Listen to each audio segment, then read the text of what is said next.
সভাপতি, সম্মানিত প্রধান অতিথি, বিশেষ অতিথিবৃন্দ এবং জাতির সূর্য সন্তান, জাতির শ্রেষ্ঠ সন্তান যারা আমার সামনে উপবিষ্ট, সবাইকে জানাচ্ছি রক্তিম শুভেচ্ছা। বিজয়ের মাস এবং রমজানের মাস এবং ঈদ সামনে আগত, সবাইকে রমজানুল মোবারক এবং ঈদের অগ্রিম শুভেচ্ছা।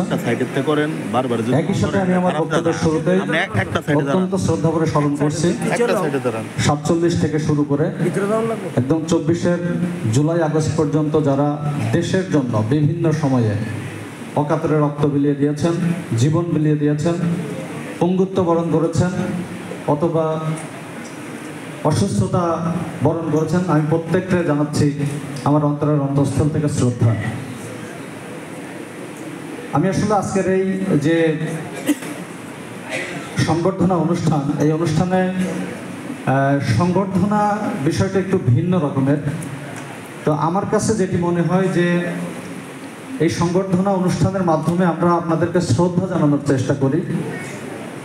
তো শ্রদ্ধা এমন একটি জিনিস, এটি আসলে আসে অন্তর থেকে, এটা মুখে বলে হয় না, এটা আমার কাজের মাধ্যমে প্রমাণ করতে হয়।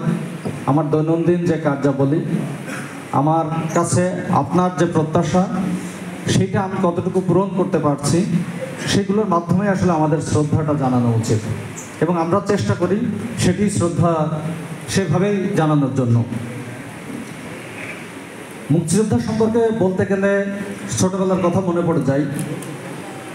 আপনাদের মুখের কথা যখন শুনি বা আপনাদের যখন দর্শন করি, তখন আমাদের ভিতরে এক ধরনের চেতনা জাগ্রত হয়, এক ধরনের আত্মবিশ্বাসের সৃষ্টি হয়, নতুন করে উদ্যম খুঁজে পাই, নতুন করে দেশ গড়ার যে স্বপ্ন, সেই স্বপ্নগুলোর ভিতরে আবার জাগ্রত হয়।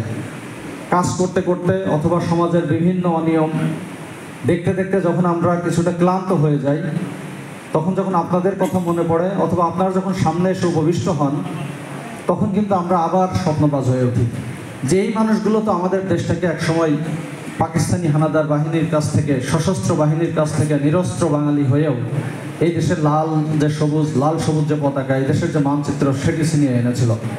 কত ত্যাগ, কত সাহস করে কাজটা করেছিল। অথচ আমরা এত সম্পদে ভরপুর, এত জনবহুল একটি দেশ, সেই দেশকে আমরা কি সঠিকভাবে পরিচালনা করতে পারবো না? যখন আপনাদেরকে দেখি, আপনাদের কথা শুনি, তখন আমরা আবার আশাবাদী হয়ে উঠি। আমি সেই আশাবাদ থেকেই আপনাদের উদ্দেশ্যে বলতে চাই, ছোটবেলায় অনেক, এটা আমার একেবারে ছোটবেলা থেকেই একটি ছিল যে যখনই আমি কোনো মুক্তিযোদ্ধা অথবা কোনো মুরব্বী দেখতাম, তখন তাদের কাছ থেকে মুক্তিযুদ্ধের গল্প শুনতাম। যদি উনি নিজে মুক্তিযুদ্ধ করেছেন, তখন তো আরও বেশি মজা পেতাম।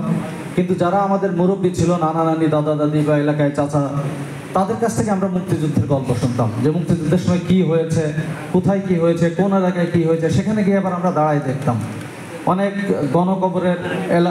গণকবরের এখানে গিয়ে দেখতাম। মানে আমার মনে হতো যেন চোখের সামনে মনে হতো যে এইভাবে এই ঘটনাগুলো ঘটছে। এই যে মানে স্মৃতি, সেই স্মৃতিগুলো কিন্তু আমরা এখনও ধারণ করে আছি। তো আমি আর কথা বাড়াবো না, আমি শুধু আজকে এই 2025 সালে এসে আপনাদের কাছে একটি অনুরোধই রাখবো, আপনারা মনে কষ্ট নেবেন না। হয়তো অনেক অনিয়ম, অনেক বঞ্চনা, অনেক লাঞ্ছনা, অনেক বঞ্চনা আপনারা এখনও স্বীকার করে যাচ্ছেন। আমরা হয়তো উপযুক্ত সম্মানটুকু আপনাদের দিতে পারছি না, উপযুক্ত প্রাপ্যটুকু আপনাদেরকে দিতে পারছি না, কিন্তু এর জন্য আপনারা অভিমান করবেন না। যে দেশটা আপনারা নিয়ে এসেছেন জীবনের শেষ দিন পর্যন্ত, শেষ নিঃশ্বাস পর্যন্ত, এই দেশের জন্যই আপনারা চিন্তা করবেন, এই দেশকে কিভাবে ভালো করা যায় সেই চিন্তাটাই আপনারা করবেন সব সময়। আপনারা দেশের জন্য দোয়া করবেন, আমরা যারা এখন কাজ করছি আমাদের জন্য আশীর্বাদ করবেন। আমি সব সময় আপনাদের কাছে এই কথাটি বলি যে মুক্তিযোদ্ধারা এই জাতির সূর্য সন্তান, সেটি যেমন সত্য, বর্তমান প্রেক্ষাপটেও আপনারা হচ্ছেন এক একটা আলোকবর্তিকা, আপনারা একটি দ্বীপ শিখা। আপনাদের সেই আলো থেকে এই সমাজকে বঞ্চিত করবেন না।